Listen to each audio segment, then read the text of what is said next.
Hmm. Good morning. Um, we are streaming live on Facebook today also, just as an experiment. I haven't done that before. I'm not even sure if it's working. Um, but welcome, everybody. Nice to see y'all. Um,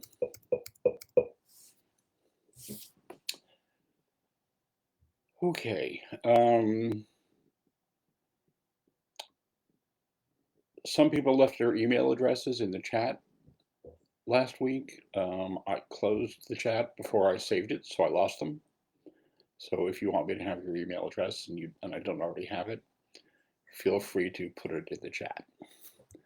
Um, Also, if you want to keep track of what is going on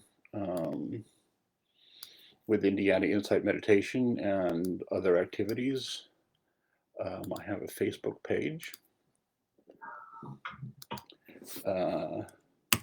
It's a group. Feel free to join it.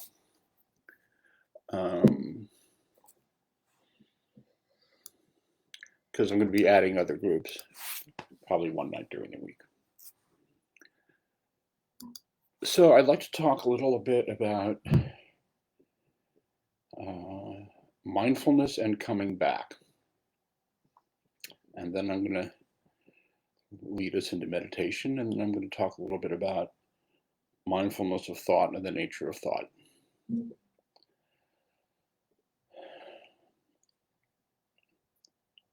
I've been teaching people to meditate off and on, mainly through my therapy practice, for years. And people come back to me and say, I can't meditate because I can't get my mind to be quiet. Well, that's okay. Neither can anybody else. The mind does not go quiet. Every now and then, throughout history, somebody emerges who gains complete mastery over the mind. That's usually every 500 to 1,000 years, and we start religions around those people. They have such a profound impact. So, not you, not me, don't worry about it. It is the nature of the mind to wander. What we're working on is being aware of that process and how we relate to it. And the meat of it in meditation is when you notice you've done that and you come back. Simply, easily, cheerfully. Like, wow, it's cool, I noticed, instead of, oh my God, I rounded it off. And you may have to do this 1,000 times in a 20-minute meditation. That's okay. The more you meditate, the more you practice, the more you will become aware more quickly when you wandered off. Sometimes I'm meditating and it gets really quiet and still. And I thought, I've got it. Then the next morning, it's romper room on steroids. Some of you know that I used to work in pop and rock and roll radio in the 70s. So I've got that playing in my head. Whatever conversation I'm rehashing from yesterday, thinking about what I'm going to say today. I have to stack the dishwasher. There's stuff in the dryer. It's just noise. And every now and then I notice and I come back. And sometimes I'm back for some period of time. And sometimes just a couple of seconds. Sometimes I notice right away that I have drifted off. Sometimes not so much. It's all good. You can't do this wrong. The doing it is the doing it. And I say this over and over again. It's a gentleness practice. It's not altogether unlike, if you go to the group on Facebook, you'll see my basic instruction on mindfulness of breathing. And it's not at all unlike training a puppy to heel. Anybody here ever train a puppy? Yeah, you're training a puppy to heel. That puppy wanders off and you pull it back. It wanders off and you pull it back. You do it gently but firmly. You don't kick it. You don't yell at it. You don't like recriminate. It's kind of like that. We're training the puppy mind. The mind is going to wander off. We're just going to bring it back. We're going to bring it back to the breathing. And the reason why we do that is because that's how we're coming back to our bodies. I'm going to talk a little bit more about this later, but the mind, any Doctor Who fans? Nope. Okay. Doctor Who has a vehicle that he travels throughout time and space in. It's called the TARDIS. On the outside, it looks like a phone booth. On the inside, it is infinitely huge. The mind is like a TARDIS. It's infinitely large and can travel in time and space because it is not a physical object. The body, however, is a physical object. We cannot physically leave the present moment. And when we come back to our breathing, we are coming back to the present moment, which is where our life is actually happening. So I'm going to share a quote from Sharon Salzberg, and then we're going to do a guided meditation. Somebody reached out to me, before I do that, somebody reached out to me during the week and apologized for falling asleep. I go on meditation retreats, and inevitably, behind me on the right, at some point I hear, that's fine. I don't want to be that guy. I don't want to be the guy who falls asleep and like falls over on the person sitting next to me. But it's all good. I was on a retreat years ago with my teacher, Gil Fonsdale. He's been doing this for 40 years, and he's the real deal. And I look up, and there he is doing one of these. Right? So I was on a day-long retreat with John Travis, one of my teachers, and I said to him, I keep falling asleep. He said, well, I guess you're tired. Your body will tell you what it needs. Okay? So Sharon Salzberg writes, the heart of skillful meditation is the ability to let go and begin again over and over again. If you have to do that thousands of times during a session, it does not matter. There is no distance to traverse in recollecting our attention. As soon as we realize we have been lost in discursive thought or have lost touch with our chosen contemplation, right in that very moment, we begin again. Nothing has been ruined. There is no such thing as failing.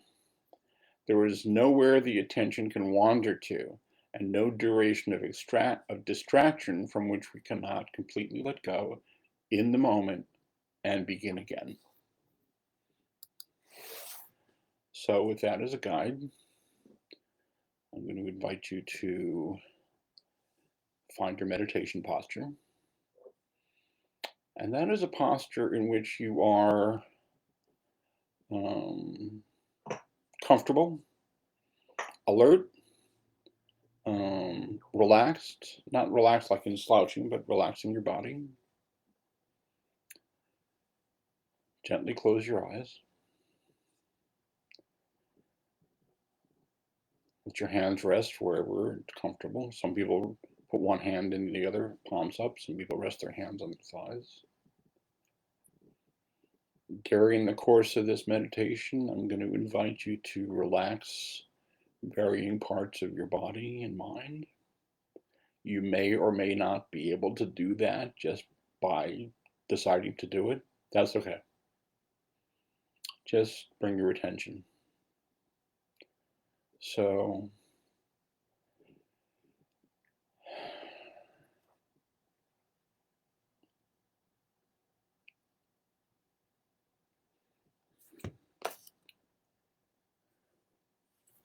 I'd like to invite you to come into your body.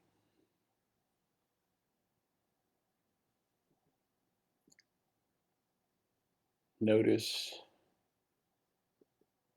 just globally how your body's feeling at this moment. No judgment, no needing it to be different, just noticing.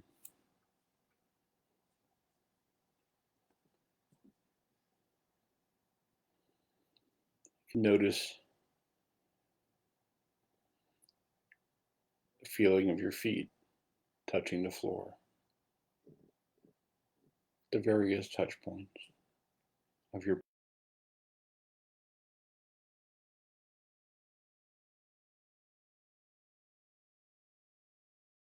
bum on the chair or the mat or the pillow.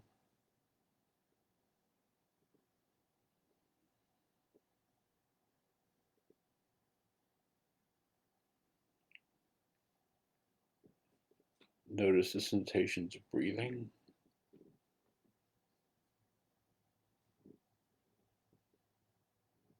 You're not trying to control your breathing. We're not trying to breathe faster, slower, or deeper. We're just noticing, noticing the body breathing. The body will continue to breathe on its own.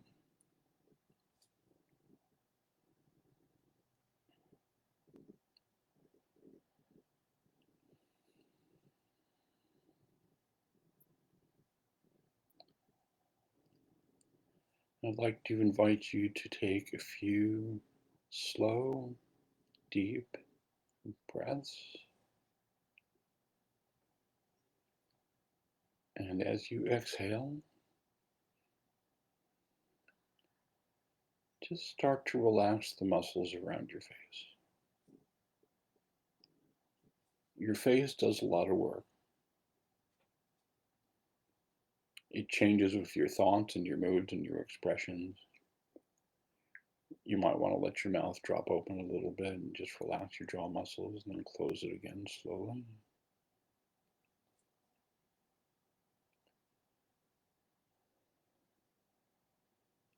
Letting your eyes rest and roll back in their sockets.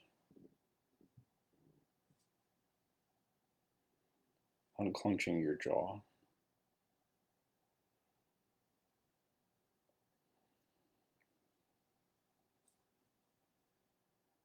And take another deep breath. And as you exhale, relax your shoulders.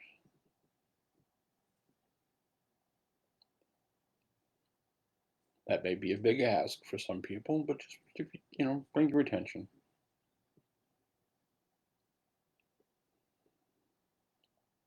If you notice any tension or holding or contraction, soften that and let it go if you can.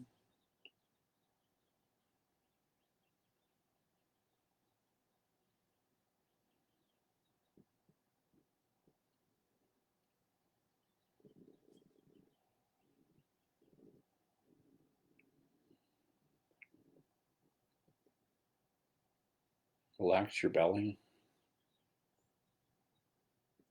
We store a lot of tension by pulling in our belly.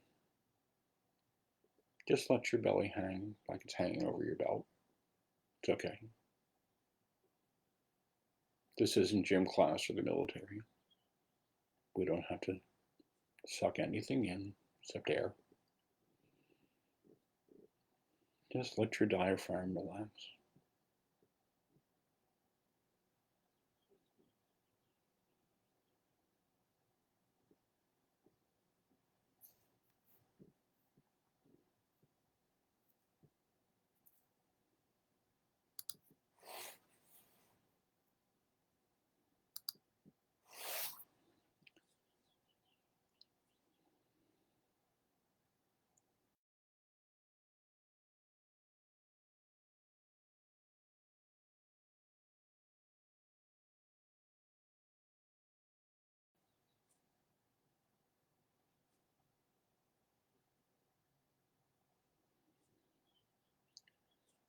Some people focus on the feeling of the breath moving in and out of their nose. Some people focus on their belly moving up and down.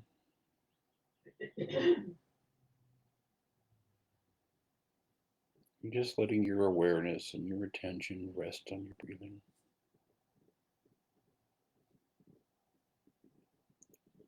Just letting your breathing return to normal. And observing with curiosity.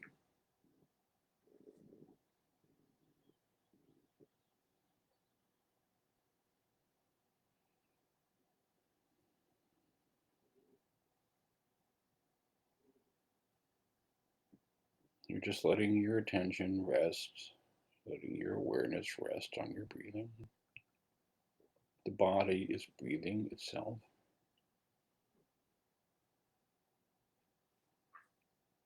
You can let your attention rest on the global experience of the body breathing.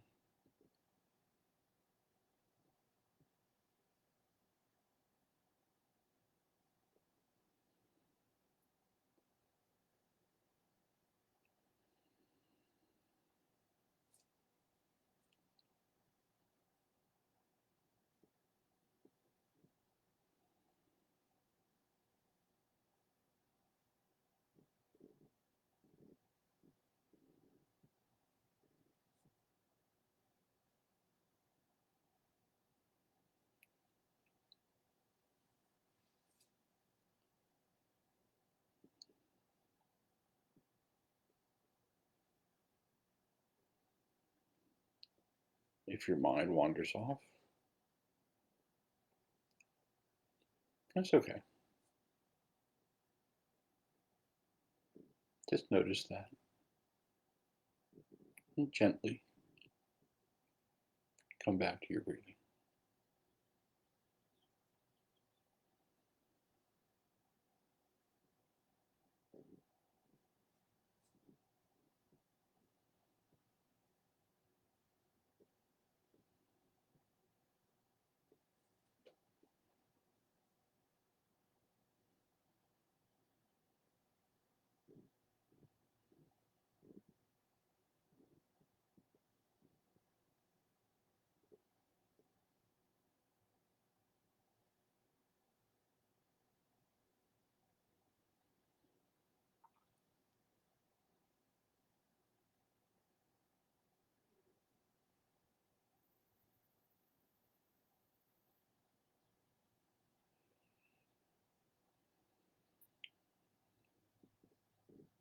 And just breathing in and out.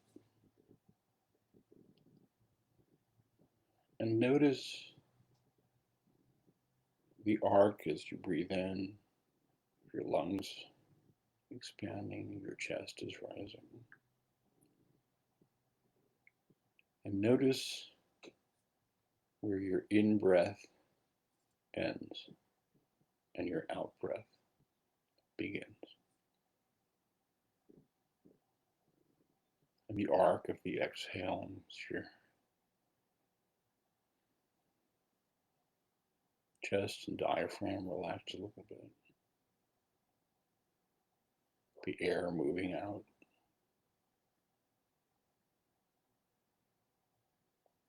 Notice the end of the out breath.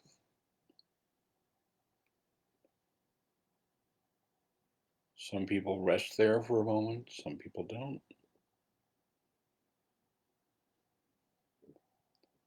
And notice the beginning of the next in breath.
You wandered off. It's okay.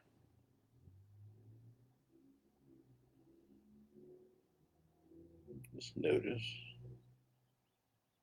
and begin again with the breathing. Just come back.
Thoughts are coming and going.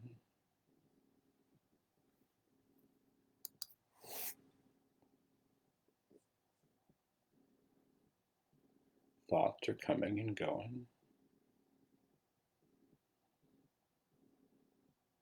like disembodied objects.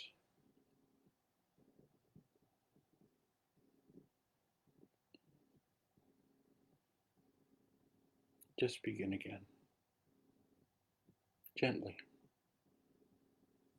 compassionately.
If your mind has wandered off, that's okay. The mind does that. Just notice, smile at it.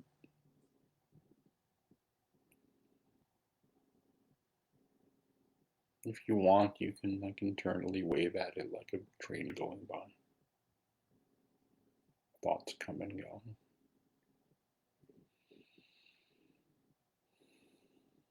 And start again, return to your breathing.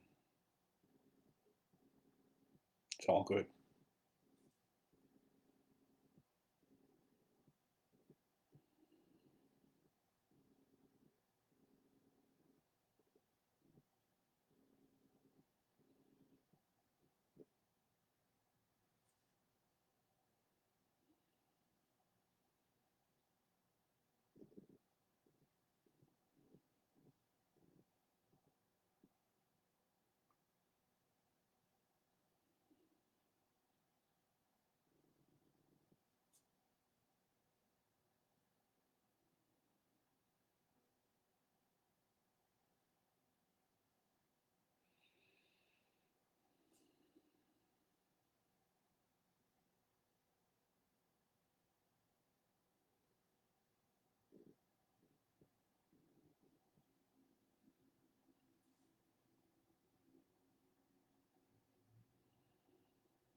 And bring your attention back to your body. aware of the body breathing. If your mind has wandered off, that's okay. Just come back.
And now as we come towards the end of this sitting,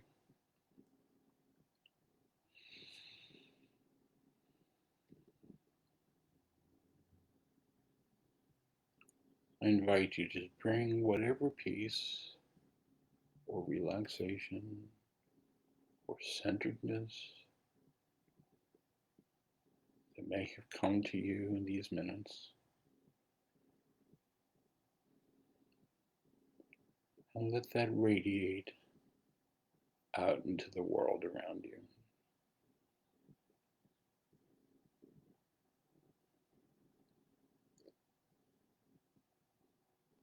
Gently. Your calm, your compassion, your love are flowing out of you to the people in your immediate circle, to the people in your neighborhood, to all beings everywhere, as a soothing, healing balm to whatever suffering is present.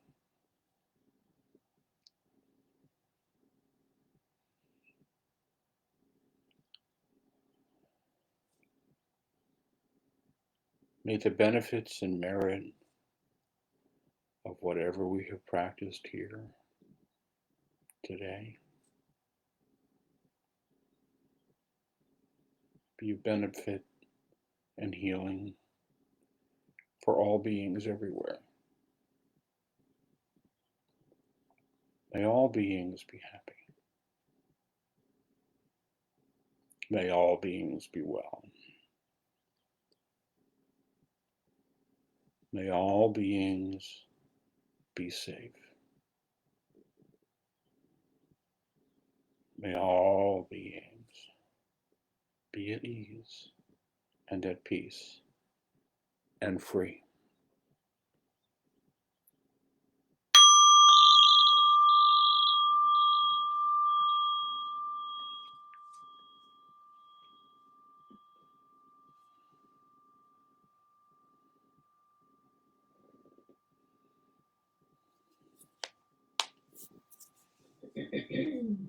Thank you. Thank you for your practice. Does anybody have any questions before I continue about the practice? About anything? Okay. I'm thinking. I do that all the time. The mind just kind of like does that. There's kind of like this thing that goes on. Independent of my intention, independent of whether I want it to go in whatever direction. Sometimes I can direct it, sometimes I'm not. Sometimes I notice it, sometimes I don't. The part that the truth that I tend not to notice is that process colors how I feel and relate to the world and my experience moment to moment, day to day.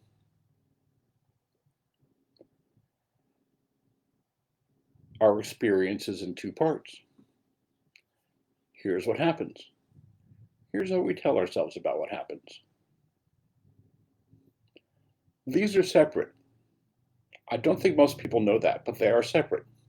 This part over here, what happens, just kind of presents itself. The world just kind of like presents itself. Over here, there's all kinds of possibility.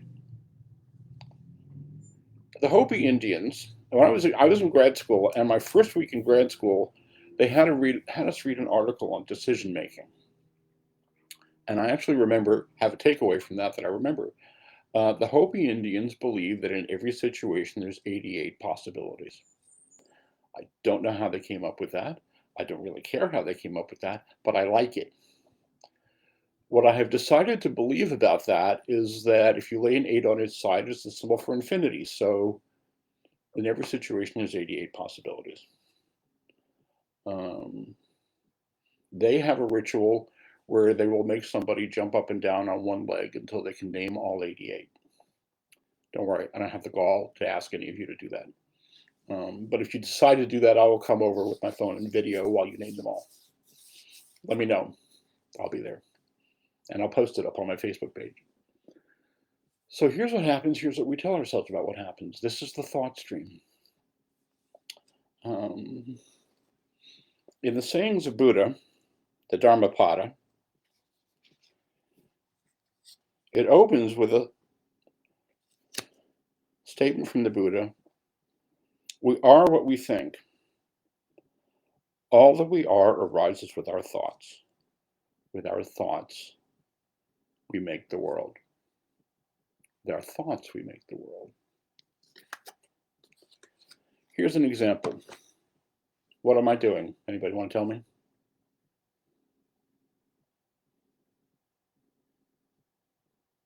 I'm holding my hand up. Okay. Now what am I doing? Anybody want to venture an opinion on that? I'm sure somebody has one. I'm sorry, Jane, you're greeting me.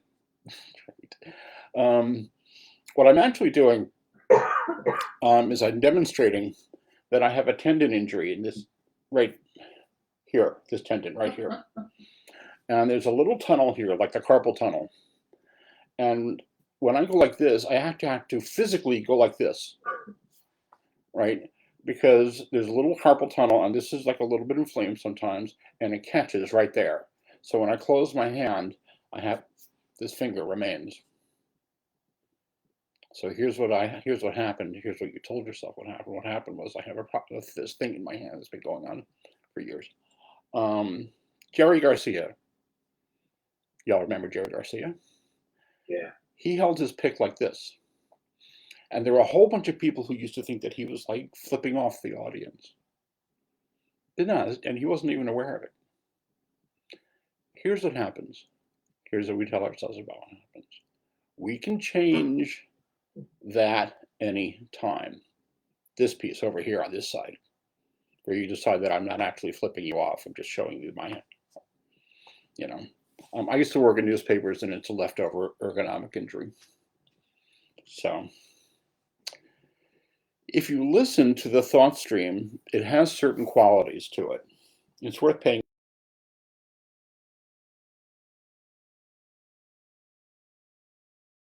It's just always running. I refer to it as the radio station of the mind. It's just always running. One friend of mine calls it WSKU, the radio station of the mind. Just noon, you're screwed. It has certain qualities that are predictable. It's always running. It defaults negative. the mind has a default negative bias. There's actual evolutionary neurobiology behind that. It has to do with the functioning of the hippocampus.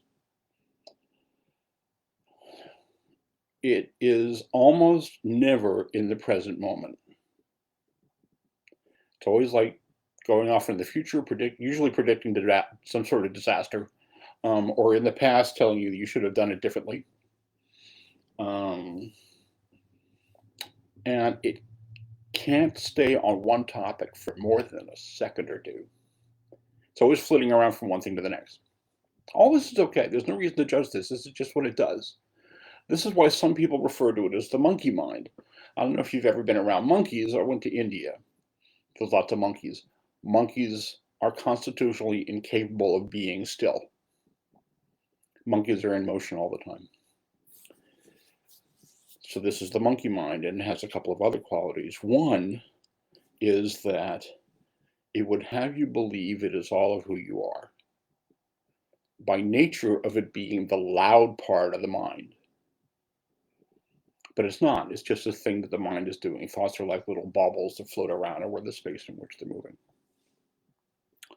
If you were to view your mind as a vast circle, and there's two lines through the middle of it, and use your upper consciousness and your lower consciousness, and in the middle is your middle consciousness, that's the part where you live. And as you become more aware, the middle expands. In the middle of the middle is a very, very, very thin line. You can almost not even see it. That's the radio station. That's the thought stream. The more we become aware of the nature of that, the more we are awakened to who we are and how we actually are, as opposed to how we are describing our experience and integrating that into an identity.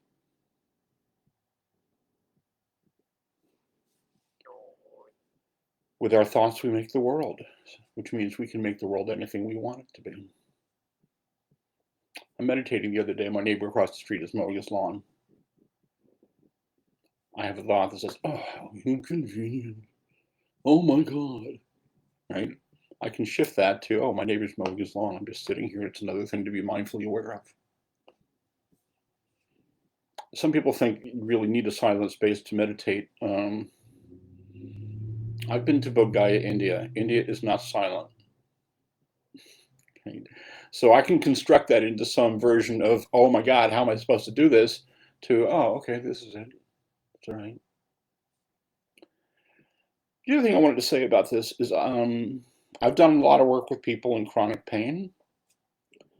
And I have had some experience with that. And this is a really useful place to do, here's what happens, here's what we tell ourselves about what happens.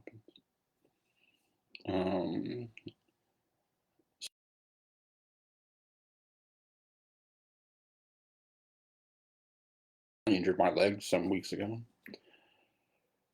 I can hear the radio station, the mind stream going, oh my God, this is terrible, it's horrible, it's awful. And I can decide that that's not true.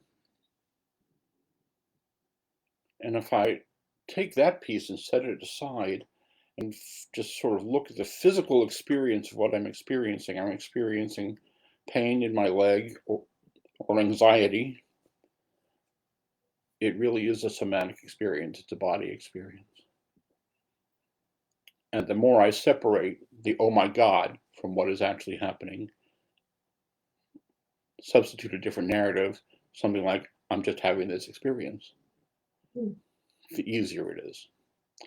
Doesn't make it go away. It just makes it easier. My teacher, Gil Fonsdale, in California, when I first started working with him, this was before I had 3 knee surgeries. I used to sit cross-legged on the floor. My knees won't put up with that anymore. And we talked about the pain in your legs, especially if you sit in Zen centers. And he said, make friends with the pain in your legs. All right, well, that sounded pretty crazy. But at some point I had to decide I just decided it wasn't a crisis. So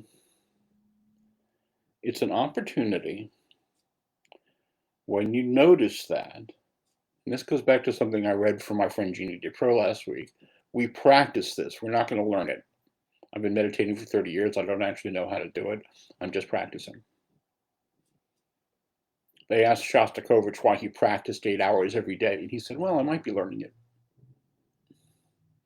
We're just practicing this. When we notice that we have gone off into some sort of catastrophe of the mind or bringing a negative narration, we can stop ourselves and say, oh, I don't have to do that. And this relates to what I was talking about last week of the 2 arrows. The first arrow is the wound. Boom! I had an infection in my leg. Better now. The second arrow is where the suffering gets compounded, where I listen to the narrative in my mind and say, oh, this is terrible, and I'm terrible. I have something to be ashamed of. It's just the mind doing what it does. So I invite y'all to be aware of that and notice. And offer it as an opportunity for self-compassion. Not an opportunity to say, oh, I'm doing that again. I haven't learned anything, because people come back to me with that. It's all an opportunity for gentleness. At any point, I can say, oh, I'm okay. I don't necessarily feel okay. Those are separate issues. The art of knowing you're okay when you don't feel okay is kind of what I'm talking about here.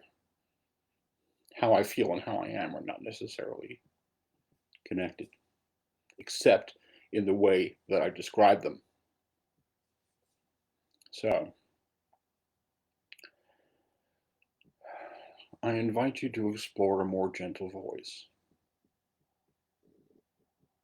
The voice that says, oh, I wandered off into something that isn't working for me, and come back. The voice that reminds you that you're okay when you don't feel okay. Notice the voice that says, oh, I've wandered off and thought I'm a failure, I can't do this. And just bow to that and bring love and compassion.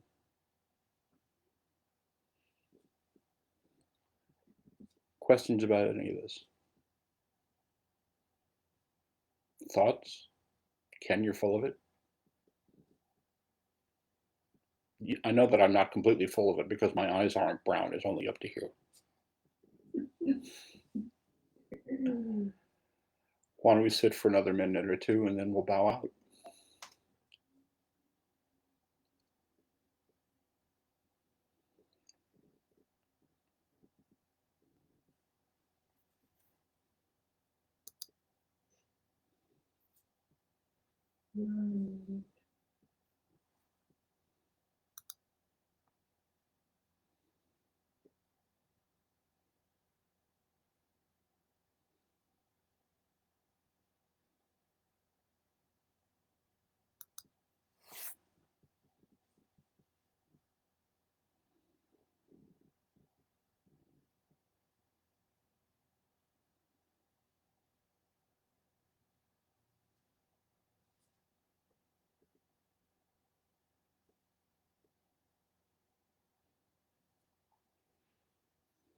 Jane, you're muted.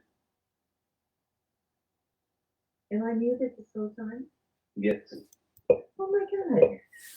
I had trouble unmuting myself the entire time. Oh, I'm sorry. It said I was. Okay, should I do that all over again or should I forget it? Well, I didn't hear any of it, so my eyes were closed. I didn't notice until Manny said something. Thanks, Manny. Oh, yeah, thanks, Sam. I didn't know. So I was just saying, you said earlier, Kim, that every, however long somebody comes along that's gets how to still the mind. Can you all hear me now? I can hear you now.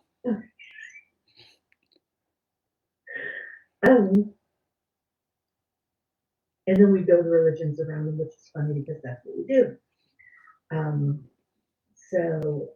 But I have often wondered, would the Buddha have said that he was perfect in this? Would the Buddha have said, oh yeah, every time I sit, my mind's still, I don't know. he was human. So it just, it makes me feel better to think that, you know, I don't know. Mhm. The Buddha struggled with it. One of my favorite stories about the Buddha in relation to this, um, the Buddha knew, his name was Siddhartha, and he knew the time had come for the awakening, and he sat down in front of a Bodhi tree, under a Bodhi tree in what is now Bodh Gaya, India. And Mara, the god of illusion, came to stop the awakening, because the god of illusion does not want awakened souls. And through everything he or she, depending on what you're reading, could at Buddha for 3 days, and Buddha was unmoved. And at the end, Mara hurled self-doubt as his most powerful weapon of last resort and screamed, "What makes you think you're someone who can awaken?" And Buddha didn't say anything. He reached down with his hand,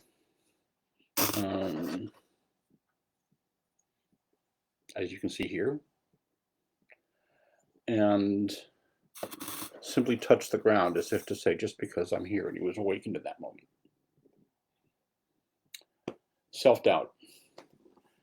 Throughout the rest of his teaching time, which went on for like another 40 or 50 years, he would occasionally see Mara skulking around at the edge of the crowd or sitting in front of the meditators. He would see Mara, and he would always do the same thing, because the last thing he said to Mara before Mara disappeared was, "I see you, Mara. Let's have tea." And every time Buddha saw Mara after that, people, his students would be freaked out and, whatever. He would always do the same thing. He would say, "I see you, Mara. Let's have tea." I think that's a really important story, because what I take away from that was even Buddha was visited by his doubts from time to time, and he met it with gentleness and welcoming. Let's have tea. The first time they went to Buddha and said, "We think we should bring women into this spiritual phenomenon that we're creating," and the Buddha responded with, "We're never going to talk about that again, ever." Okay. Eventually he came around and the Bhikkhuni tradition was started and blah, blah, blah. So keeping that in mind, and keeping in mind that Jesus went before God and knelt before him and said, "Take this away from me. I don't want it. I'm scared. Take this cup from me." And Jesus walks into the temple, and there are money changers in the temple, and he flies into this violent rage, and he's screaming and he's smashing things. The takeaway from that, all of that, if Buddha can struggle with self-doubt, and if Buddha can get confused by women and other things, and Jesus can get angry and scared, we can all lighten up on ourselves a little bit.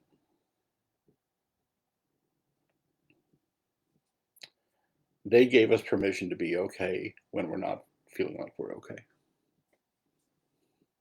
I don't know if I answered your question, but that's kind of what came to mind. No, I like that. It's I don't know, it just brings a measure of comfort and just kind of, I don't know, just a measure of comfort. I was at a Zen sitting. This is, I don't know, close to 30 years ago. And there was another guy in the group who I knew fairly well, and I was just heading into my internship, and I knew this guy was struggling with some very severe PTSD and childhood trauma. And he asked the teacher, "What do I do with these feelings?" Good question. The teacher, I don't remember his name, but I remember what he said, gave the best answer I've ever heard. He said, "Welcome them, be kind to them, treat them as honored guests, and eventually they will leave." The answer is always in being gentle and kind with ourselves.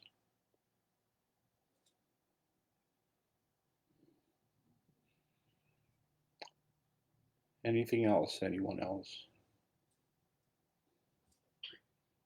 A lot of times, when I have those feelings that we say are negative, I try to look for what I can learn, what it's there for me, what's my takeaway, my positive takeaway from it. Mm-hmm.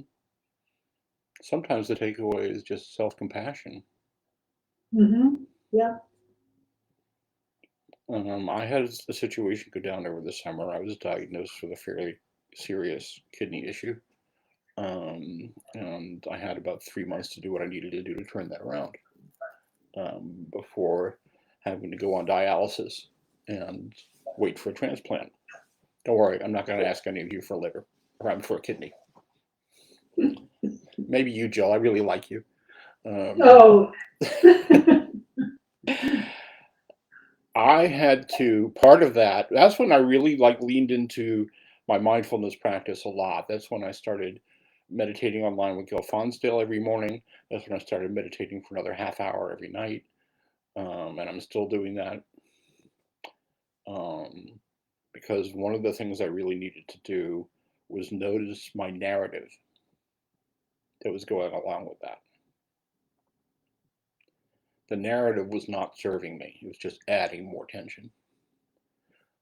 Fortunately, I turned that around. I had 3 months to turn it around. I turned it around.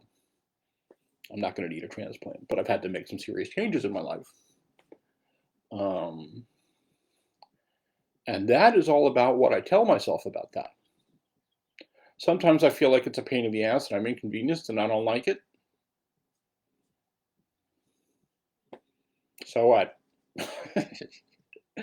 Sometimes I'm okay with it. And I work on this and deciding to be okay with when I'm not okay with it. It's all called the gentleness. So we are at 11 o'clock. I will be doing this again next Sunday, every Sunday for this foreseeable future. I'm going to be on vacation for 2 weeks sometime in April. I will take the laptop with me. So you can join me from the beaches of South Carolina. Nice. Also, I'm going to be adding another sitting probably one night during the week. And I am starting to work on a website, which hopefully will not cost me the rest of my hair. And it's going to have, I'm starting a blog, and whatever other activities that I engage. So thank you all. Thank you, Ken. Thank you. See you next week. Mm-hmm.